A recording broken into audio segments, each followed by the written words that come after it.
결혼할 때만 해도 제가 이혼을 할 줄은 정말 상상도 못했는데 지금은 결과를 알고 보니 이런저런 후회가 들기도 해요. 하지만 인생이 어떻게 내 생각처럼 흘러가겠나요? 결혼 생각 없던 제가 결혼을 하게 되고 행복할 줄만 알았던 결혼 생활에 파국을 맞아 이혼까지 하고 보니 인생이란 절대 마음대로 되지 않는다는 걸 깨닫고 있는 요즘입니다. 물론 결혼으로 얻은 것도 많고 잃은 것도 있지만 아이를 낳은 일만큼은 절대 후회되지 않네요. 내가 낳은 아이가 이렇게 예쁘고 이토록 벅찬 행복을 가져다 줄 것을 진작 알았더라면 아이를 갖는 것을 고민조차 하지 않았을 텐데 한때는 아이를 원하지 않았던 제가 바보 같기도 합니다.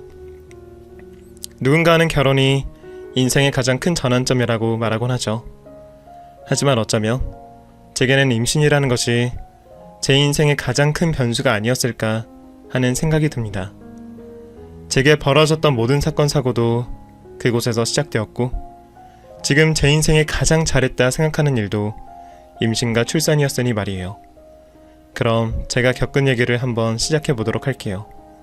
저는 무남동녀 외동딸로 부모님의 사랑을 듬뿍 받고 자랐습니다. 두 분은 저의 탄생을 무척이나 고대하고 기다리셨다고 하셨어요.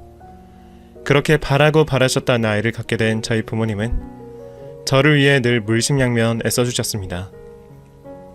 부모님은 하나뿐인 자식에게 늘 주고만 싶어 하셨고 또 그럴 능력도 충분히 되셨어요. 사업을 하셨던 아버지 덕분에 엄청나지는 않지만 새 식구가 모자람 없이 누리고 살 정도의 여력이 있었죠. 그런 아버지를 둔 저는 감사하게도 평생 별 어려움 없이 잘할 수 있었습니다. 그 덕분에 저는 대학 시절 해외로 유학까지 다녀오며 남들은 쉽게 누리지 못할 기회를 잡을 수가 있었어요. 유학에 돈이 한두 푼 드는 것도 아니고 흔한 기회가 아니라는 것도 잘 알고 있었습니다. 그래서 부모님이 저를 위해 얼마나 커다란 것을 해주셨는지 잘 알고 있던 저는 유학생활 내내 그런 부모님께 감사드리며 무사히 유학생활을 마칠 수가 있었죠. 하지만 그렇다고 저도 유학생활 중에 늘 좋은 일만 있었던 건 아니에요. 처음 유학을 갔을 때에는 언어도 미숙하고 환경도 너무 달라져서 참 많이 힘들었거든요. 향수병처럼 늘 부모님과 한국을 그리워했고 중간에는 다 포기하고 집으로 돌아가고 싶은 충동도 많았죠. 하지만 부모님께 실망을 안겨드릴 수 없었기에 저는 참을 수밖에 없었습니다. 해외에서 지내다 보면 정말 고국 생각이 많이 들어요. 한국에서 누리던 편의도 그립고 음식도 그렇고 그 중에서도 특히나 사람이 가장 그립죠. 그래서 여행을 온 한국 사람이라도 만나게 되는 날에는 너무 반가워서 가끔 곤란한 상황에 계신 분들을 도와드리기도 했죠. 그날도 저는 곤란한 상황에 처한 것 같은 한국인을 만나게 되었습니다. 고민하던 저는 결국 오지랖을 부리게 되었네요. 제가 한국말로 인사를 건네자 그 사람은 소스라치듯 놀라 저를 쳐다보더라고요. 아마 위기의 순간에 고국 사람을 만날 줄 전혀 예상하지 못했던 모양이에요. 저 한국분이세요? 혹시 무슨 문제라도 있으신가요? 한국분이신가요? 저 한국 사람인 거 어떻게 아셨어요? 그냥 한국 사람은 딱 보면 티가 나거든요. 제가 유학 중이다 보니 한국 분들만 보면 반가워서요. 혹시 문제 있으시면 제가 좀 도와드릴까요? 사실 저 오늘 지갑이랑 여권, 핸드폰까지 있는 가방을 통째로 잃어버려서요. 어디 흘린 건지 누가 가져갔는지 한순간에 없어졌더라고요. 혹시 대사관이 어딘지 아세요? 휴대폰이 없으시니 아무것도 못하셨겠구나. 근데 오늘은 대사관 끝났을 거예요. 아마 내일 가보셔야 할 거예요. 그럼 오늘 어디 지내실 곳은 있으신가요? 그 사람은 얼마나 운이 없던지 여행 온 첫날 짐을 잃어버리는 바람에 캐리어를 끌고 길을 배회하고 있었더라고요. 저녁이나 되어서 숙소로 가려고 했는데 숙소 위치도 이름도 다 휴대폰 안에 들어있는 바람에 아무것도 모르는 국제 미아가 된 셈이었네요. 결국 오갈 곳 없다는 한국인을 모른 척하지 못한 저는 어떻게든 그 남자를 도와주고 싶었습니다. 그렇다고 여자인 제가 지내는 곳에 데려갈 수는 없었고 어쩔 수 없이 주변 남자친구들에게 부탁해 그 사람을 하루 재워달라 사정했죠. 그리고 다음날 제가 일찍이 그 사람을 대사관으로 데리고 가서 여권 재발급과 카드 정지를 도와줬어요. 그리고 그 남자는 제 호의에 고맙다며 몇 번이고 인사를 했죠. 그렇게 저는 그 사람을 도와준 대가로 점심을 대접받고 두어 시간 대화를 나누었습니다. 알고 보니 동갑이었던 저희는 통하는 것도 꽤 많았어요. 하지만 그날의 만남은 그저 일회성일 뿐 그 사람을 또다시 만나게 될 거라는 생각은 전혀 해보지 못했습니다. 그런데 사람 인연이라는 게 정말 있는 건지 저는 몇 년 뒤 한국에서 그 남자를 다시 만나게 되었고 그렇게 저희는 특별한 인연으로 시작하여 연인이 되었어요. 평범하게 생각한다면 그저 유명한 관광지야 좁은 한국 땅에서 충분히 우연한 일이었을 것이고 특별하게 생각한다면 영화처럼 운명 같은 일이었죠. 물론 당시의 제 생각은 당연히 후자였고요. 세상에 그런 인연이 몇이나 될까 싶었던 저는 모녀가 제 운명의 상대라 생각했고 모녀도 역시 저를 평생의 사람일 거라 믿었습니다. 그래서였는지 저희는 정말 불타는 사랑을 했습니다. 매일 같이 만나 잠시라도 떨어지기 싫어했고 대화가 잘 통하던 저희는 별것 없이도 늘 즐거웠어요. 사실 그때까지는 연애는 하더라도 결혼 생각은 별로 없던 저였는데 원효를 만난 이후로는 저도 모르게 결혼 생각이 들기도 했습니다. 그것도 그럴 게 원효가 정말 매일같이 제게 결혼 얘기를 하곤 했거든요. 우리 같은 사람들은 결혼하면 정말 잘 살 거야. 왜 불타는 사랑보다 친구 같은 연인들이 평생 잘 산다잖아. 우리 봐봐. 서로한테 둘도 없는 친구 아니야? 그럼 우리는 불타는 사랑이 아니라는 말이야? 아니 그건 아니지만 우리는 친구로도 손색이 없다 이것이. 우리만큼 잘 맞고 대화 잘 통하는 연인이 어디 흔하겠냐고. 그러니까 우리는 필시 결혼을 해야 하는 운명이다 이거지. 글쎄, 내가 처음부터 말했지만 나는 솔직히 결혼은 잘 모르겠어. 꼭 해야 하는 건지도 모르겠고 가족을 위해서 내 인생 포기하고 사는 것도 자신이 없고. 아이, 요즘 누가 결혼했다고 자기 인생 포기하고 희생만 하냐? TV에도 결혼하고 더 잘 나가는 여자들 많잖아. 게다가 하늘이 넌 능력도 좋은데 설마 결혼하고 무슨 문제가 있겠어? 어차피 우리는 사이 좋으니까 애도 늦게 가질 거고 그때까지는 별 문제 없지 않겠어? 그리고 혹시나 애가 생겨도 낳기만 하면 내가 다 키워줄게. 진짜 걱정하지 마. 자기 그 말 진짜 꼭 지켜야 한다. 나중에 딴소리 하면 나 정말 화낼 거야. 아휴, 얼마든지 화내도 되니까 제발 나랑 결혼이나 해줘라. 어? 몰라. 너 하는 거 봐서 한번 생각해 볼게. 누가 우리 공주님 아니랄까봐 사람을 들었다 놨다 하시네요. 그 시절의 우리는 생각만 해도 참 순수했네요. 원효는 무슨 자신감인지 제게 참 당당하게 결혼을 말했습니다. 저도 원효가 참 좋았지만 결혼은 좀 두려웠던 것 같아요. 결혼하고 커리어가 끊기는 여자들을 너무 많이 봐서 그런지 제 머릿속에는 여자에게 결혼이란 사회적 매장같이 느껴졌거든요. 원효 말처럼 TV만 보면 결혼하고도 잘 나가는 여자들이 있다지만 그게 누구에게나 허락된 행복일지 저는 장담할 수 없었죠. 게다가 시댁 입김이 센 한국 사회에서는 더더욱 여자가 할 일이 많으니 말이에요. 하지만 사랑보다 강력한 건 없다고 했나요? 독신주의를 지향했던 저도 결국 결혼을 결심하고 말았습니다. 그건 모두 제가 이원효라는 그 남자를 너무나 사랑했기 때문이었죠. 사랑하는 사람과 결혼을 해서 행복해진다면 제 개인의 인생은 조금 포기해도 좋지 않나 생각했어요. 제가 그렇게 큰 마음을 먹고 결혼을 결정했는데도 결혼은 쉬운 문제가 아니었습니다. 양가의 인사를 드리고 허락을 받던 날 저는 생각지도 못한 복병을 만나게 되었네요. 외동인 저와 달리 원효는 위로 5살 많은 누님이 계셨습니다. 저야 외동으로 자라서 형제관계를 잘 모르지만 5살 차이가 큰 건지 원효는 커오면서 누님 도움을 참 많이 받았다고 하더라고요. 집에서도 누님은 원효를 아들이라고 부르고 원효는 그런 누나를 작은 엄마라 부를 정도였죠.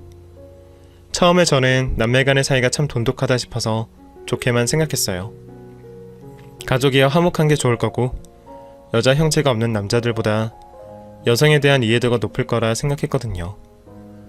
물론 그것도 맞는 말이었지만 문제는 예비 시누이의 성격이었습니다. 처음 보던 날 시부모님은 오히려 제가 불편하신지 조용히 계셨고, 그런 어른들을 대신하듯 시누이가 나서서 제게 이것저것 묻더라고요. 학창시절 성적과 일상부터 교우관계 문제는 없었냐, 사고 친 적은 없냐 묻더니 본격적으로 저의 유학생활에 대해 묻기 시작했죠. 어차피 둘이 결혼할 사이고 결혼하면 내 올케 되는 거니까 올케라고 불러도 되지? 아, 네, 편하신 대로 하세요. 그래, 올케 유학 다녀왔다며? 어디로 간 거야? 무슨 돈으로 갔는데? 아, 대학 중간에 하고 싶은 공부가 있어서 영국으로 유학을 갔어요. 비용은 감사하게도 부모님이 내주셨지만 저도 아르바이트 하면서 생활비에 보태기도 했습니다. 영국은 물가 엄청 비싸지 않아? 올케 부모님이 돈 좀 버시나봐? 자식이 저 하나라 해주고 싶으신 게 많으셔서요. 유학 가서는 뭐 배웠는데? 근데 진짜 유학 간 건 맞아? 네? 그게 무슨 말씀이세요? 아이, 누나, 왜 그래, 어? 하늘이 유학 다녀온 거 맞다니까. 아, 진짜 저번부터 왜 자꾸 그래? 내가 뭘? 그냥 궁금한 거 물어보지도 못하니? 시누이는 대체 무엇이 궁금한 건지 저더러 유학비의 출처부터 저의 해외 생활의 일거수일투족까지 참 꼼꼼히도 따져 물었습니다. 처음에는 좋은 마음으로 대답하던 저도 점점 치조당하는 기분이 들어 대충 얼버무렸죠. 그랬더니 끝까지 혹시 뭐 숨기는 게 있는 건 아닌지 이것저것 캐묻는데 순간적으로 확 기분이 나빠지더라고요. 나를 두고 무슨 의심이라도 하는 건가 싶은데 그게 대체 무슨 의심인 건지 알 수가 없어서 더 기분이 상했어요. 듣고 계시던 시부모님이 말리셔서 다행이었지, 아니었으면 제가 해외에서 사귄 친구들 이름까지 대라고 할 판이었습니다. 남자친구는 나중에서야 미안하다며 자기가 대신 사과를 했지만 당시에는 입 다물고 누나를 두고만 봤던 게 저도 많이 화가 났어요. 대체 뭐야? 자기는 누나가 나한테 무례하게 구는데 아무렇지 않아? 내가 초면으로 참고 있으면 알아서 말렸어야지. 나 바보 만드니까 좋아? 아이, 무슨 말을 또 그렇게 해. 우리 누나가 원래 궁금한 게 많아서 그래. 자기 기분 나쁘게 하려는 건 아니었으니까 이번엔 그냥 이해 좀 해줘. 하지만 그 뒤에도 신우는 사사건건 제게 시비를 걸어왔습니다. 저희 집은 결혼시킬 자식도 저 하나의 집안에 여유도 있었지만 시댁은 그리 여유가 있지 않았어요. 아버님은 중소기업을 다니시다가 몇 년 전부터 택시 운수일을 시작하셨고, 어머니는 집에 계시면서 가끔씩 마트나 단기 일을 하시는 듯 했어요. 저희가 결혼할 쯤에는 방문 청소 일을 하고 계셨고요. 그렇다고 집에 빚이 있거나 다른 큰 문제는 없었지만 결혼할 때 많이 도와주실 만한 형편은 아니었습니다. 그래서 웬만하면 저희들끼리 결혼 준비를 하려고 했었는데 감사하게도 저희 부모님이 많이 도와주셨죠. 저는 일방적으로 도움받는 게 죄스러워 괜찮다고 했었는데 아버지가 나중에 집을 사려면 손해를 볼 거라며 저희가 전세 대신 매매를 할 수 있도록 많이 도와주셨어요. 덕분에 집값이 많이 오르기 전에 빚 없이 집을 구할 수 있었고요. 남편이나 제 돈도 들어가긴 했지만 저희 돈을 다 합쳐봐야 절반 정도밖에 안 되죠. 그래서 친정에는 늘 감사한 마음이었네요. 하지만 그렇다고 제가 시댁에 서운했다거나 무심했던 건 아니에요. 제가 시댁 사정을 몰랐던 것도 아니고 딱히 바랬던 게 있었던 것도 아닌지라 별 문제는 아니었거든요. 그런데 다들 괜찮은데 또 시누이가 문제였죠. 옳게, 친정도움 받았다고 그거 가지고 우리 원효 기죽이거나 괜히 생색낼 생각하지 마. 세상에서 가장 치사한 게 돈 가지고 유세 떠는 거야. 원래 애매하게 가진 사람들이 더 그런다는데 설마 올케는 그런 사람 아니지? 저는 돈 가지고 집 가지고 시댁이나 남편 앞에서 아무 말 꺼낸 적이 없었는데 시누이는 저더러 그런 소리를 하더라고요.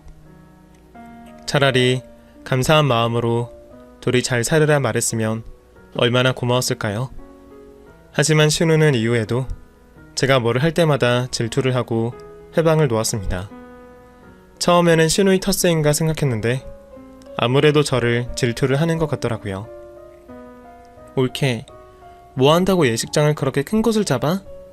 어차피 남들은 남의 결혼식 기억도 못해. 그래봤자 하루 몇 시간이나 한다고 결혼식에 헛돈을 쓰려고 그래? 돈 좀 있다고 자랑하려는 거야 뭐야? 그게 아니고요. 저희 아버지 손님들이 많을 것 같아서 여유있게 잡은 거예요. 어차피 저희 부모님이 결혼식 비용도 도와주기로 하셨고요. 그래서 집에 돈이 많아서 드레스도 그렇게 비싼 걸 맞춰? 올케, 그런 거 입어봤자 태도 안 나. 남들 다 하는 결혼인데 그냥 대충 하지. 뭘 그렇게 유난인지. 사람들이 보면 우리 올케가 연예인이나 재벌쯤 되는 줄 알겠어. 신우 말만 들으면 제가 정말 사치라도 한 것 같은데 그건 아니었어요. 드레스는 아는 지인 통해서 맞추느라 비싼 옷을 저렴하게 선물 받은 거였고 예식장은 부모님의 의견이었거든요.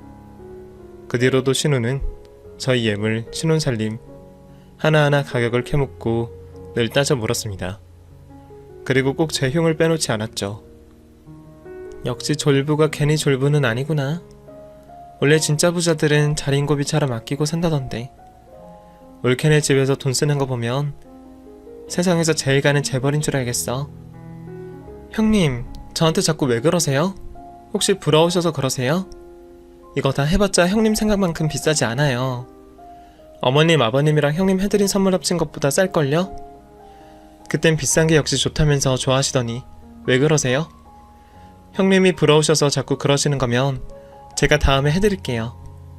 어머어머, 지금 또 유세 부리는 거야 뭐야? 내가 가족 될 사람한테 돈 허투루 쓰지 말라고 충고도 못해? 글쎄요, 충고도 적당히 하셔야 좋죠. 너무 매번 그러시니까 다른 뜻이 있나 싶네요. 앞으로도 저희 집 일은 제가 알아서 할 테니까 형님은 더 말씀 말아주세요. 신우이는 도움 없이 어렵게 결혼을 해서 그런지 제게 자꾸 샘을 냈습니다. 사실 같은 여자 입장에서 그 마음이 어느 정도 이해가 가서 저도 이해를 하려 노력을 하면서도 신우이가 자꾸 못되게 구는 걸 보면 저도 모르게 말이 좋게 나가질 않더라고요. 게다가 웃긴 건 신우는 매번 저를 의식하며 자기와 저를 비교하곤 했던 겁니다. 처음 만났던 날 제가 유학을 다녀온 것을 캐묻던 신우이는 결혼 후에는 저더러 유학 다녀왔다며 잘난 척하지 말려며 또 가만히 있는 사람을 건드렸습니다. 식구들과 대화하다가 유학 시절 얘기가 나오기라도 하면 제가 자랑을 한다면서 물어뜯기 일쑤였죠. 어머, 저기는 어디니? 너무 예쁘다. 저기 유럽이네요. 어머니, 나중에 다같이 여행 한번 가요. 제가 다음번에 모시고 갈게요. 아유, 여행은 무슨. 가려면 그냥 젊은 너희들이나 다녀와라. 에이, 어머님 아버님도 더 젊으실 때 구경 다니고 하시면 좋잖아요. 제가 영국에서 지내서 유럽 쪽에 좋은 곳을 많이 알거든요. 제가 가이드 할 테니까 꼭 가요. 아셨죠? 올케, 지금 해외 살았었다고 자랑하는 거야? 나중에 어떻게 될지도 모르는 거 공수표 던지지 말고 가까운 데나 모시고 가봐. 국내에도 다녀보면 좋은 데 많잖아. 나도 해외 살아봤지만 어차피 다 거기서 거기지. 국내야 1박 2일로 자주 다녀올 수 있지만 해외는 마음먹어야 갈 수 있으니 저도 큰맘 먹고 말씀드리는 거죠. 유럽 가려면 돈이 얼만데 그 돈 올케가 다 낼 거야? 하긴 올케 돈 많지? 별것도 아닌 걸로 유학 다녀온다고 큰돈 쓰고 다닌 거 보면 알만하지. 많지는 않지만 그래도 열심히 벌어서 모으면 시부모님 모시고 여행은 다녀오겠죠. 그리고 유학 다녀온 게 얘 별게 아니에요. 저도 돈 쓴 만큼 열심히 공부했어요. 큰돈 들였으면 당연히 열심히 해야지. 나는 해외 나가서 돈 벌면서 살았어. 올케처럼 그렇게 사치하면서 여유는 안 부렸지. 올케 괜히 친정 잘 산다고 결혼해서도 사치할 생각하지 마. 그러다가 우리 원효 벗겨먹겠다. 사실 저희 신우이도 저처럼 해외 생활 경험이 있었습니다. 처음에는 저처럼 유학을 다녀왔나 했는데 그건 아니고 호주에서 워킹 홀리데이를 했었다고 하더라고요. 근데 워킹 비자로 해외에서 지내다 온 거랑 공부하다 온 거랑 같은가요? 저도 워킹 비자 있고 워홀을 간 거면 알아서 돈 벌어서 지냈겠죠. 근데 공부하느라 가 있으면서 수업 따라가기도 바쁜 제가 어떻게 학비며 생활비를 다 벌어 다니겠어요? 그나마 저는 바쁜 와중에 아르바이트까지 했는데도 자기는 돈 벌어서 부모님께 효도했고 저는 헛돈 쓰면서 사치했다는 식으로 말하곤 하더라고요. 게다가 제가 무슨 말이라도 꺼내면 자랑한다, 유세 떤다 그러면서 자기는 더 나서서 해외에서 지내던 얘기를 하곤 했어요. 올케, 이거 먹어봤어? 이거 호주에서는 엄청 유명하거든. 내가 호주 있을 때 맨날 먹었는데 그때 생각나네. 가끔 보면 나는 우리나라가 아직도 선진국은 아닌 것 같아. 이런 거 하나하나 너무 수준 차이가 나지 않아? 올케 이거 써봤어? 호주에서 내가 자주 쓰던 건데 엄청 좋아. 올케도 갖고 싶으면 내가 하나 줄게. 이런 것도 다 아는 사람들이나 쓰는 거지. 모르면 그냥 국산 같은 거나 쓰는 거니까. 안 그래? 신우이는 호주에서 사 먹은 과자 하나부터 화장품까지 전부 국산품과 비교를 하면서 무조건 해외게 좋다며 자랑을 하곤 했거든요. 신우이 얘기를 너무 들어서 그런지 신우이가 워홀을 다녀오면서 뭘 먹고 뭘 하고 다니고 어딜 놀러 다녀왔는지까지 다 알게 되었네요. 그런 신우이는 자랑만 할 줄 알고 저더러 사치한다고만 할 줄 알지 정작 남의 돈 아까운 줄은 몰랐어요. 제가 시부모님께 생필품이나 영양제들을 사드리면 그게 다음번에 오면 싹 사라져 있더라고요. 모두 신우이가 챙겨갔던 거죠. 평소에도 시부모님 모시고 외식이나 돈 쓸 일 있으면 늘 저희 부부에게 떠넘기려던 신우였는데